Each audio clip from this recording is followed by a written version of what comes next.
नमस्कार विद्यार्थी मित्रांनो. महाराष्ट्र पोलीस भरती 2026 अंतर्गत SRPF गट क्रमांक 2 पुणे या ठिकाणच्या लेखी परीक्षेच्या अंकगणिताचे विश्लेषण आज आपण येथे करणार आहोत. 30 एप्रिल रोजी झालेल्या या पेपरचे स्वरूप पाहता ज्या विद्यार्थ्यांच्या बेसिक कन्सेप्ट अगदी पक्क्या आहेत त्यांच्यासाठी हा पेपर नक्कीच गुण मिळवून देणारा होता आणि सोपाही होता. हा या पेपरचा भाग 1 आहे. चला तर मग सुरुवात करूया. प्रश्न क्रमांक 51. 15 वजा सिंपल ब्रॅकेटमध्ये आहे 36 भागिले 9 गुणिले 8 वजा 20 सिंपल ब्रॅकेट कंप्लीट प्लस 3 याचं उत्तर काय आहे?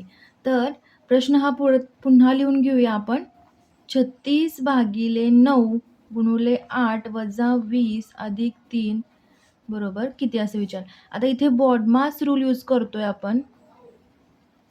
इथे आता ब्रॅकेट पहिला सॉल्व करून घेणार आहे. हा ब्रॅकेट आपण पहिला सॉल्व करून घेणार आहे.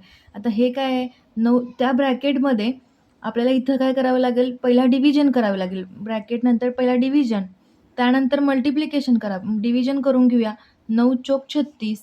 आता हे 15 वजा 4 गुणिले 8 वजा 20 अधिक 3. ओके. आता हे डिव्हिजन नंतर मल्टिप्लिकेशन येतं आहे. त्यानं म्हणजेच 15 वजा 8 चोक 32 32 वजा 20 अधिक 3. त्यानंतर 15 वजा याचं उत्तर किती येईल 12 अधिक 3.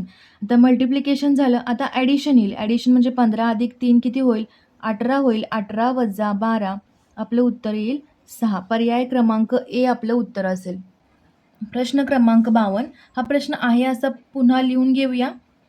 26 वजा 17 अधिक 28 वजा 5 वजा x सिंपल ब्रॅकेट आहेत इज इक्वल टू 71. सुरुवातीला काय करूया, हे वजा 9 आहे, इकडे काय करूया अधिक 9 करूया. म्हणजे काय होईल हे किती होईल 80 होईल.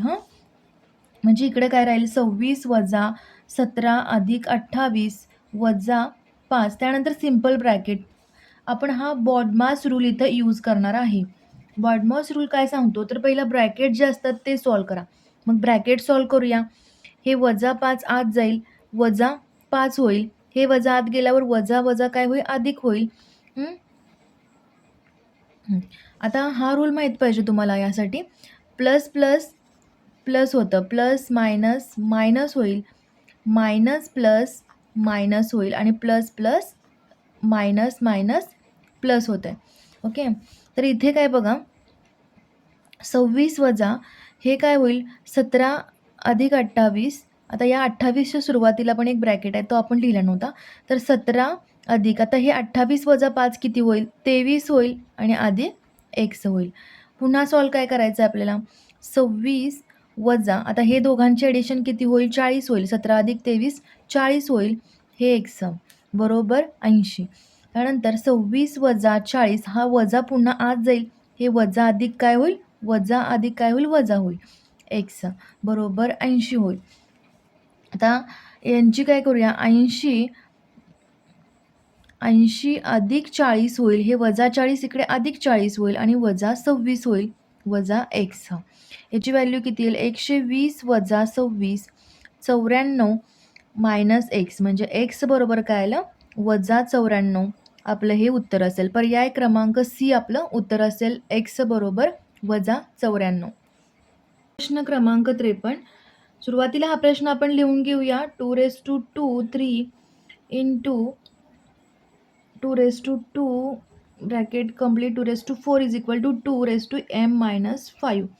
तर mची किंमत किती काढायला सांगितली. आता आपल्याला काय सांगितलं आहे a^m इंटू n काय असतं a^m इंटू n हा आहे त्याचा फॉर्म्युला. आता या बेसिसवर आपण हे एक्झाम्पल सोडवतोय. आता हे a^m इंटू n म्हणजे काय होईल हे 2^6 होईल बरोबर.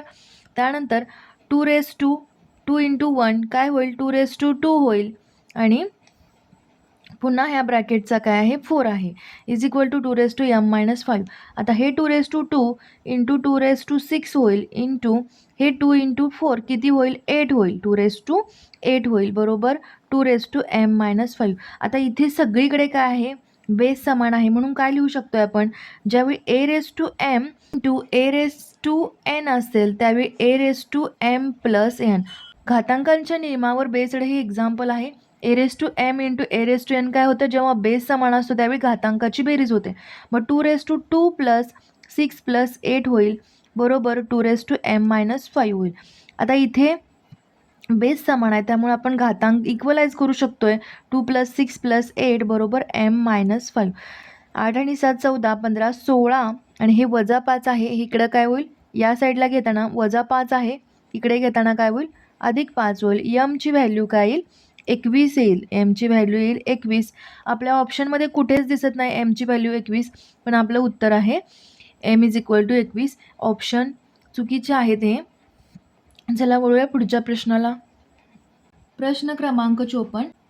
जर x + y गुणाकार व्यस्त 1/-9 आहे तर y बरोबर 5 असेल तर x बरोबर किती? गुणाकार व्यस्त या संकल्पनेवर आधारित हा प्रश्न आहे. मूळ संख्येला मिळवण्यासाठी त्या संख्येला आपण काय करतोय, उलट करतोय. ज्यावेळी गुणाकार व्यस्त आपल्याला काढायचं असतो त्यावेळी, म्हणजे x + y काय मिळेल आपल्याला आता -9 असं मिळेल. यावरून आपल्याला x + y काय मिळेल -9. तर y ची किंमत 5 दिलेली आहे. तर x कसं काढणार आपण, x + 5 = -9. -9 - 5 -14 आपलं उत्तर असेल. पर्याय क्रमांक डी आपलं उत्तर असेल -14. क्रमांक 55. 0.12345670 आहेत. 235 = 23.5 × 10⁻m. तर m बरोबर किती असं विचारलंय. तर आपल्याला पॉईंट कुठे आणायचा आहे, 23 नंतर पॉईंट आणायचा आहे. म्हणजे किती डिजिट इकडे यावं लागणार आहे, 1 2 3 4 5 6 7 8 9 डिजिट या साईडला यावं लागणार आहे. म्हणजेच 23.5 × 10⁻9 आपण लिहू शकतोय आणि 23.5 10⁻m. आता हे दोन्ही साईडला कॅन्सल होऊन जाईल. 10⁻9 = 10⁻m. तर m बरोबर -9 उत्तर येईल. पर्याय क्रमांक बी आपलं उत्तर असेल. प्रश्न क्रमांक 56. एका संख्येच्या 5 पटीमधून त्याच संख्येची 13 पट कमी केली तर त्या संख्येच्या तिपटीपेक्षा 15 जास्त मिळतात, तर ती संख्या सांगा. आता एका संख्येच्या 5 पटीमधून ती संख्या x घेऊया, त्याच संख्येची 13 पट कमी केली म्हणजे 13x होईल.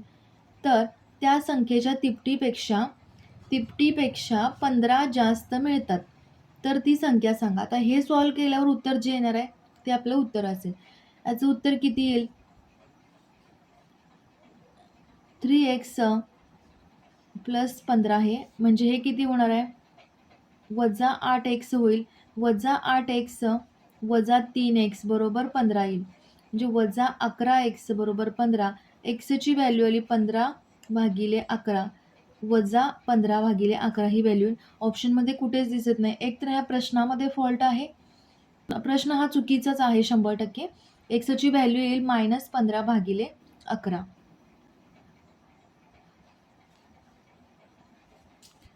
आय थिंक या प्रश्नाचे मार्क्स सर्वांनाच मिळून जातील, कारण प्रश्न चुकीचा आहे. ऑप्शनमध्ये पण तो पर्याय दिसत नाही आहे.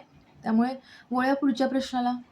ज्याचं बेसिक पक्का आहे त्यांच्यासाठी हा पेपर खूप सोपा आहे. प्रश्न क्रमांक 57.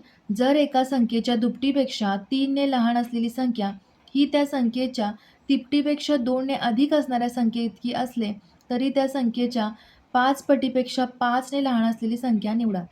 आता जर एका संख्येच्या दुपटीपेक्षा 3 ने लहान म्हणजेच काय, ती संख्या x घेऊया, त्याची दुप्पट 2x, 3 ने लहान म्हणजे -3, ही त्या संख्येच्या तिपटीपेक्षा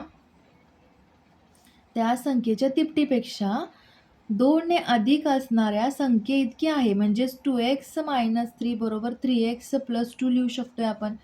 आता हे 3x - 2x - 3 - 2 होईल. तर व्हेरिएबल एका साईडला घेतलेत, कोइफिशियंट एका साईडला घेतलेत, -5 होईल. हे काय होईल, x बरोबर -5 आलेलं आहे. आता इथे काय सांगितले, त्या संख्येच्या 5 पटीपेक्षा 5 ने लहान असलेली संख्या, 5 पटीपेक्षा 5 ने लहान असलेली संख्या म्हणजे 5 × -5 - 5 - 25 - 5 वजा 30 आपलं उत्तर असेल. पर्याय क्रमांक डी आपलं उत्तर असेल. प्रश्न क्रमांक 58. आता हे 4.71 डिवाइड 47.1 आहे. हेच आपण कसं लिहूया? 4.71 डिवाइड 47.1 प्लस 52.73 डिवाइड 527.3 बरोबर किती असं विचारलं.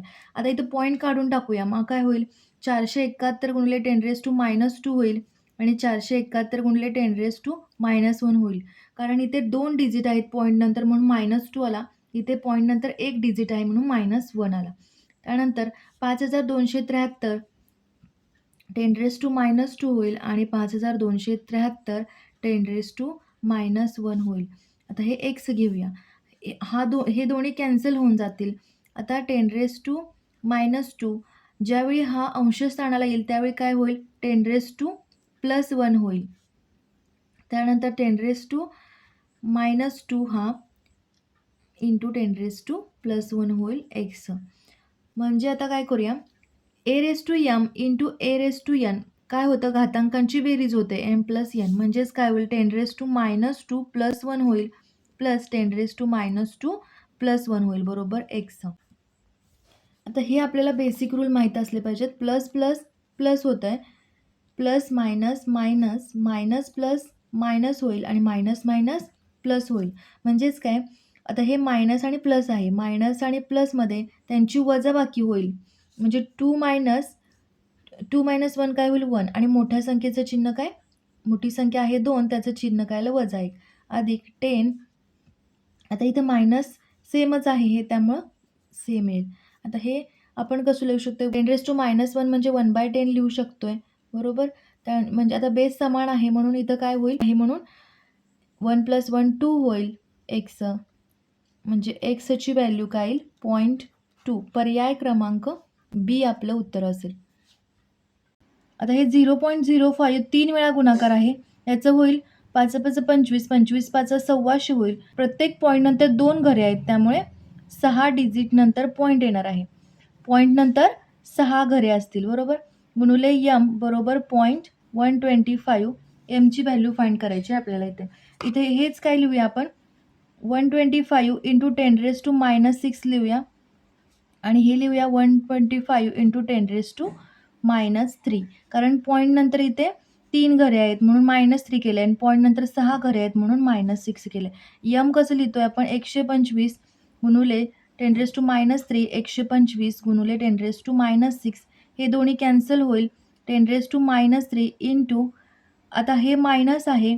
वरती ज्यावेळी येईल त्यावेळी प्लस होणार म्हणजे 10⁻³ होईल. कारण घातांकांची काय होईल? a⁻m इंटू a⁻n काय होईल? a⁻m+n. त्यामुळे -3 आहे हे 10⁻³ होईल. m बरोबर 10⁻³ आपलं उत्तर असेल. पर्याय क्रमांक सी आपलं उत्तर असेल. प्रश्न क्रमांक 60. 25 मुलांचे सरासरी वजन 28 किलोग्रॅम आहे. त्यात 2 समान वजनाची मुले आल्यामुळे सरासरी 3.5 किलोग्रॅमनी वाढली. तर नवीन मुलांची प्रत्येकी वजन किती? आता 25 मुलांचे वजन सरासरी वजन किती आहे? 28 म्हणजे त्यांचे एकूण वजन किती होईल? 25 गुणुले 28 त्यांचं वजन असेल किती होणार आहे? 700 होईल. त्यामध्ये 2 समान वजनाची मुले आल्यामुळे सरासरी 3.5 किलोग्रॅमने वाढली. सरासरी किती होणार आहे? सुरुवातीला होती 28 किलोग्रॅम. आता 3.5 ने वाढली म्हणजे किती झाली? 31.5 झाली. आता 31.5 एकूण वजन किती होईल? 31.5 आणि विद्यार्थी किती होणार? 2 वाढणार आहेत ती मुले म्हणून 25 + 2. आता हे काय होईल? 31.5 गुणुले 27 याचं उत्तर येईल 850.5 उत्तर येईल. त्यानंतर 850.5 वजा 700 उत्तर किती येईल आपलं? 150.5. हे झालं 2 मुलांचं वजन. 150.5 आता प्रत्येकाच दोघांचं वजन समान आहे त्यामुळे डिवाइड 2 केले. नवीन मुलांची प्रत्येकी वजन किती असं विचारलेलं आहे.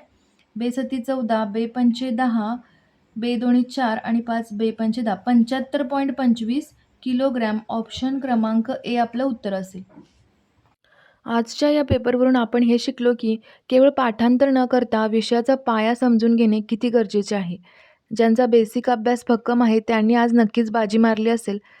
त्यामुळे जिद्द ठेवा, यश तुमचेच आहे. बेसिक कन्सेप्ट क्लिअर करा. भेटूया पुढच्या भागात याच पेपरचा भाग 2 विश्लेषणमध्ये. थँक